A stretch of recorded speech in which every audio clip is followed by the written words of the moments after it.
Reverend Arthur Maydew worked very hard in a large parish for 11 months of the year.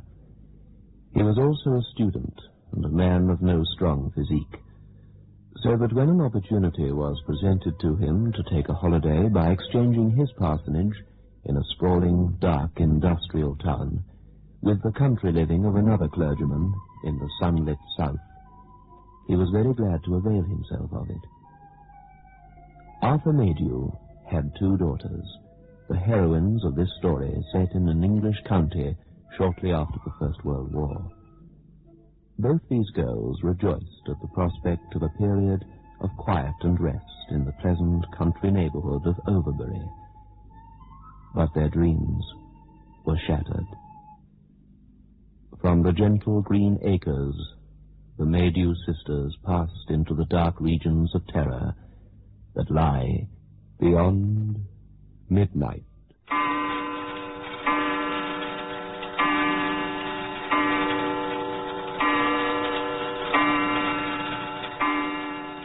Biotex, the new soak and pre-wash powder, presents Beyond Midnight.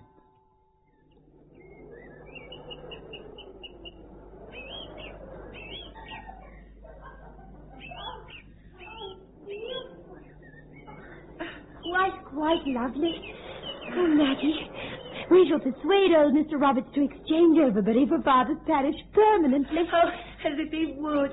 This lovely place, these surroundings for Sheffield. Oh, Alice, who in all the world would make such a bargain? Look, that was a song thrush. Did you see him? No. With eyes like yours, I'm surprised you did.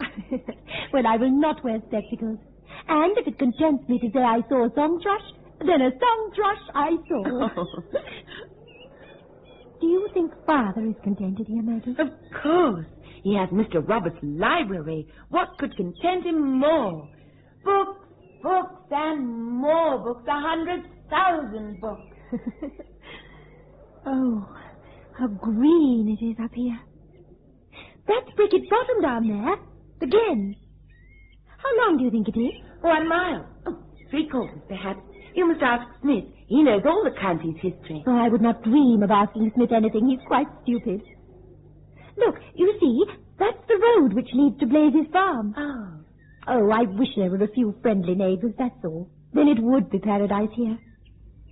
That's the only trouble. Once we've fully explored, what shall we do then? On this side of Brickett Bottom, there's nothing but Carew Court. And that's miles and miles and miles away. I wonder what he's like. Who? The owner, Lord Carew, of course. They say he's one of the wealthiest men in England. I've heard tell that he doesn't have a handsome 25-year-old son, Maggie. Only a rather plain daughter. I was thinking nothing of the sort. I merely wondered what he was like. It is bleak, though, isn't it? All about here. Beautiful, yes, but bleak. Oh, come on. It's getting dark. We must... Tomorrow we'll explore right to Blazes Farm. Who knows? We may be treated to fresh, warm, creamy milk. Alice, look. Look. How very curious. There's a house down there in the bottom, which we have never... leastways, I have never noticed before. House? Where? Do you see? We've walked along the path down there, but I... Oh, no. There, girl, there. You see? I don't see any house. Oh, you must be able to see it. A quaint-looking old-fashioned house. Red brick. Oh, just where the road bends to the right. See the garden? No. I certainly can't see a house. Oh, Alice, I am very sorry, but if you don't persuade Father to buy spectacles for you soon, you'll be incapable of seeing anything. Yes, perhaps I can see a house, but the light is getting so bad. Oh, Maggie, we really must fly. All right, but tomorrow we shall come and explore it. Perhaps we shall meet some charming people, make new friends. Wait for me. Perhaps we may persuade Father to desert his books and come with us too. We must meet the people in the house, otherwise Father will be too shy. We can't go tomorrow, Maggie.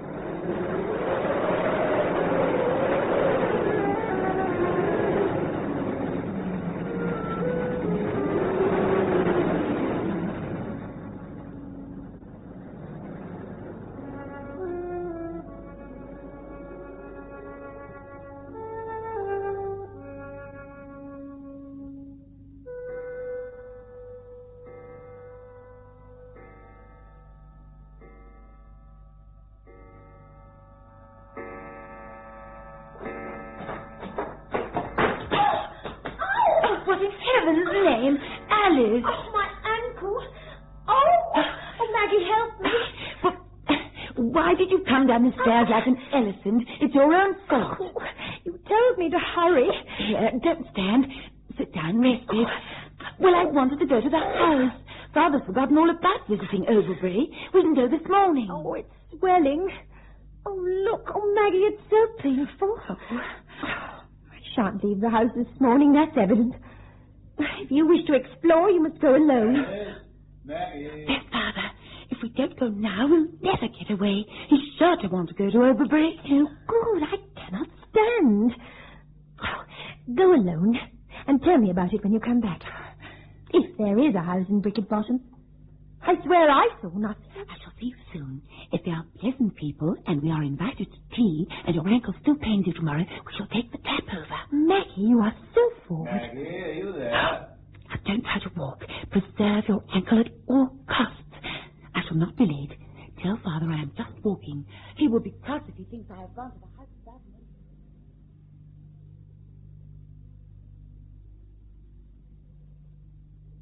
Very old-fashioned, but absolutely charming. Oh, and Alice, you should just see the garden. Oh, there are hollyhocks and roses and Canterbury bells and foxgloves.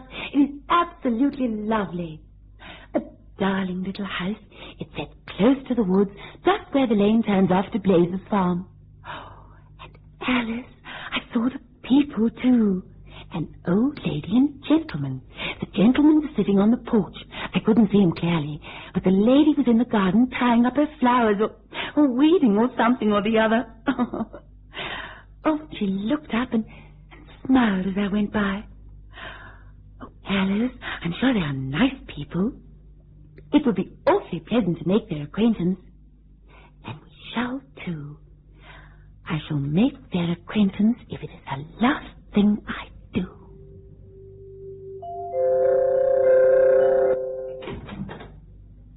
Hello. Hello. You're walking. The ankle is fully healed. I hobble. What's the matter? Matter? Yes, you don't look yourself this morning. Father was not angry yesterday, was he? I'm sure he was not awfully keen on going into Overbury. No, not angry. I'm all right. Only I did not sleep very well. I kept on dreaming about the house. It was such an odd dream, too. The house seemed to be home and yet to be different. What? That house in Brickett Bottom? What on earth is the matter with you? You seem perfectly obsessed with the place.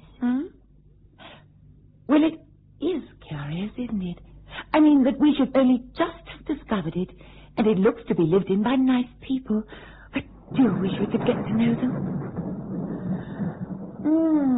There's going to be a storm. Oh, the swelling just will not go down.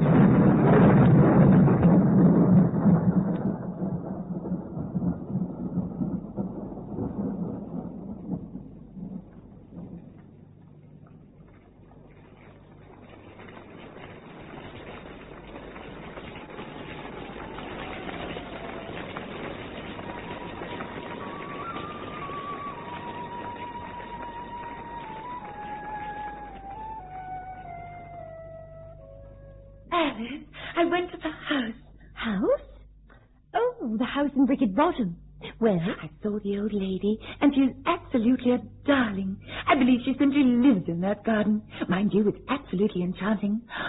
Oh, anyway, she came to her gate and talked with me, and she asked me in to look at her flowers. She's terribly keen on flowers. Anyway, the thing is, I was a little shy, I suppose, and she said, "You needn't be afraid of me, my dear. I like to see young ladies about me, and my husband finds their society quite necessary to him." Oh, she's awfully attractive, lovely silver hair. Anyway, she told me about herself and the Colonel. Oh, that's her husband. He used to be in India, in the army. Paxton's their name. Colonel and Mrs. Paxton. She said they were awfully lonely at times, and she asked me to meet the Colonel. I hope you didn't go in. Why not? Well, I don't like her asking you in that way. Well, I didn't actually go in because it was getting late, but... But what? I have accepted Mrs. Paxton's invitation to pay her a little visit tomorrow. Well, I do think you ought to find out a little more about them before you go calling, Maggie. Why? Oh, what on earth is the matter? They're lovely people. How do you know? Well, I'll tell you when I come home. Oh, you would have to go and hurt your ankle. Look, I'll go this afternoon just for a short visit. I'll be back for tea, and then we can have some croquet. You know how happy Father is when he plays croquet. Oh, Alice, don't look so disapproving. Maybe the Colonel and his lady have a handsome son. After all, you're getting awfully old, Alice. 20.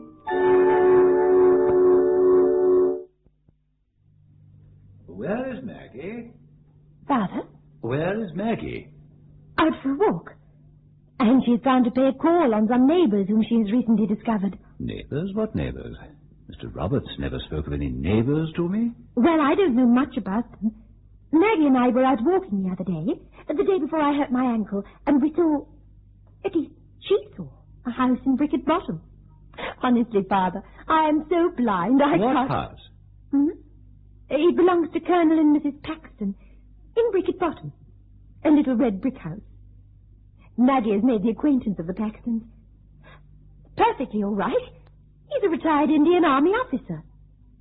Maggie went along this afternoon, but she said she'd be back long before this. I am not too well pleased about this, Alice. Maggie should not be so impulsive and scrape acquaintance with unknown people. She said she'd be home early. Well, yes. Had there been nice neighbours at Brickett Bottom, I'm sure Mr. Roberts would have told us. It's getting late. Can have delayed her. You say she saw the house. You didn't. It was getting dark. And you know how short-sighted I am. But surely you must have seen it at some other time. That is the strangest part of the whole affair, Father. We have often walked along there, but neither of us have ever seen the house till that evening. And as I said, it was getting dark. Father, perhaps we should ask Smith to harness the pony and bring Maggie back. I am not happy about her. I'm rather afraid, I must confess. I don't know why. Afraid of what? What can have gone wrong in a quiet place like this? Still, I'll send Smith over for her. Yes. Smith? If you feel you can manage with that ankle of yours, perhaps you'll come too. Poor dear departed mother always swore she would have preferred sons. Less trouble. Oh, not that she wasn't terribly fond of her two daughters, of course, bless her soul, but... Smith, I want you to harness a pony at once and go over to Colonel Paxton's house in Brickett Bottom and bring Miss Maydew home. Well, what are you waiting for, man? Go where, sir? To Colonel Paxton's house. Bring Miss Maggie home. I never heard of Colonel Paxton, sir. I don't know what house you mean. Alice, tell this fellow where your sister has gone to, and let us be off to fetch her. The Paxton's house, man, in Brickett Bottom. Colonel Paxton. Miss, you must know the house. You really must. Why, we saw it only the other day. At least Maggie saw it. Not too heavily on that ankle now, girl. Harness the pony at once. Yes, sir. Stupid man. Alice, is your ankle strong enough? Yes, Father. Then you must show Smith where this house is. I must own I'm worried, Alice. But why, Father? Maggie merely went to pay a visit to the Colonel and his wife. And why have I not heard of the Colonel? Roberts would have informed me if there had been pleasant neighbours hereabouts. Be that as it may. Come, let me help you. I shall find it difficult not to be stern with your sister when we meet her again.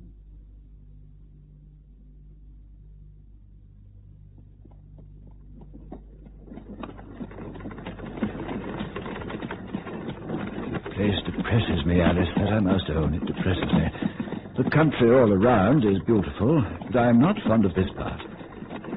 Well, where is the house? At the bend of the road. It should be there. Coming dark.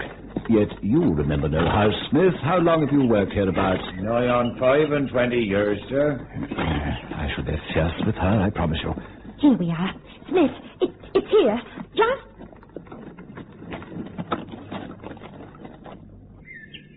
This is the place? Yes, Father. But there's no house here. Sir? Huh? Look, sir. What? Some part of a building. Here, and here, in the grass. There was a dwelling here at one time. A long time ago. There were terraces here running... What does it all mean, Alice? Are you sure of yourself, girl? You're not mistaken? Perhaps further... No, Father. I promise. It stood here, the house. Maggie pointed it out to me from up above. And she went to visit the Paxtons. Well, then where is Maggie?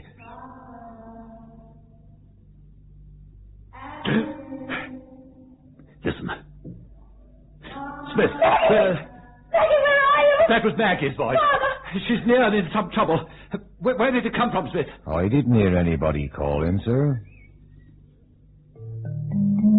Alice, go back to the trap. Let me help you. Smith, we must search. Miss Maggie? Miss Maggie?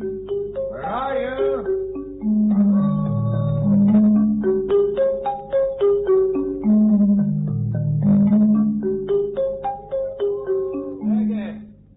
Maggie, we heard you. Call again. Where are you? Alice, drive on to Blazes Farm, bring help, ask Mr. Rumbold to come and his sons too if they're at home, and ask them to fetch lanterns. Father, she might have returned over the downs while we were going by road. Perhaps she saw us and called out... Try to Blazes Farm, girl. Maggie! Maggie! Maggie! Maggie!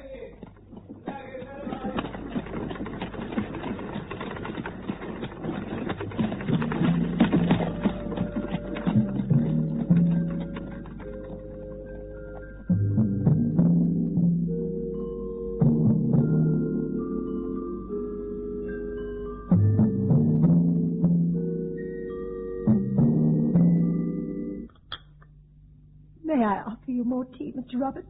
No, thank you, my child. No, thank you. Nothing. 4 days. Nothing.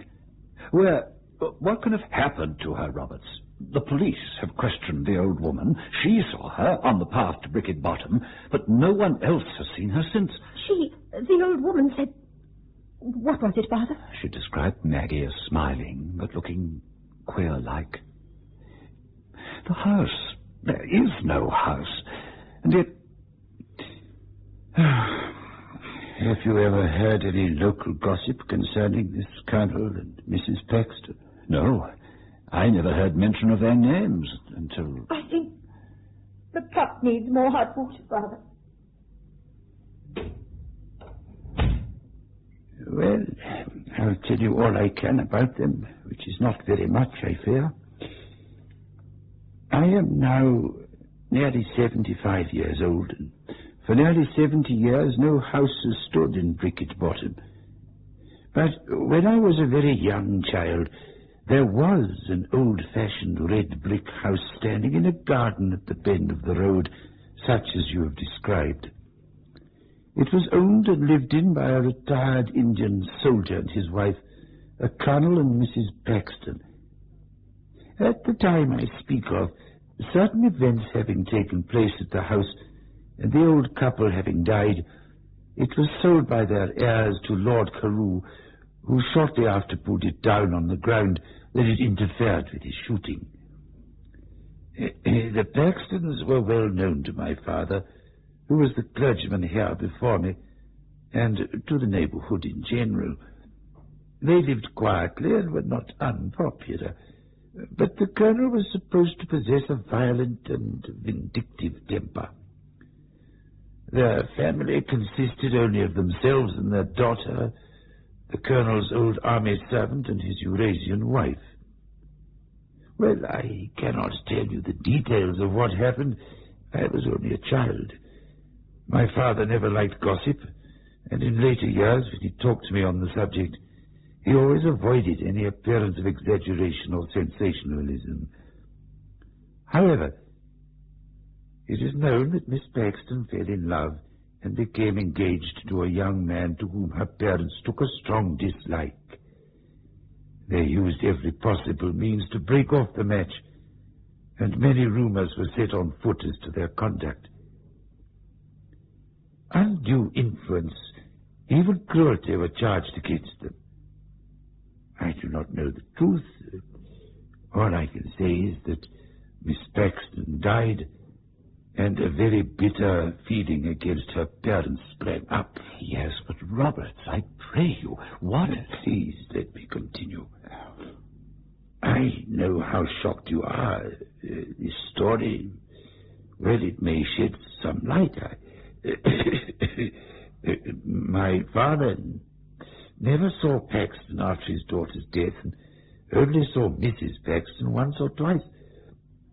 He described her as an utterly broken woman, and no one seemed at all surprised when she followed her daughter to the grave within 3 months. Paxton himself became a recluse. He was rarely, if ever, seen, and himself died in a very short time. Some said by his own hand. He was buried like his wife and daughter in the churchyard of my church. The property passed to a distant relative who came down to it for one night soon afterwards. He never came again. It said he conceived a violent dislike to the place. He sold it to Lord Carew, who later pulled it down, and the garden was left to relapse into a wilderness. Those are facts. But there is something more. I can see it in your face. You have a right to know. What I'm going to tell you now is rumor, vague and uncertain. About 5 years after the house had been pulled down, a young maid servant at Carew Court was out walking one afternoon. She was a newcomer to the district. On returning home to tea, she told her fellow servants that as she walked down Brickett Bottom, which place she described clearly, she passed a red brick house at the bend of the road, and that a kind-faced old lady had asked her to step in for a while. I saw the old lady, and she is absolutely a star. She came to her gate and talked with me, and asked me in to look at her flowers. She's awfully attractive. Lovely silver hair. Did this girl go in? No. She feared that she might be late back at the hall for tea. She never visited the bottom again. But 2 or 3 years after that, after my father's death, a travelling tinker and his wife and daughter camped for a night at the foot of the bottom. The girl strolled away up the glen to gather blackberries, and she was never seen nor heard of again.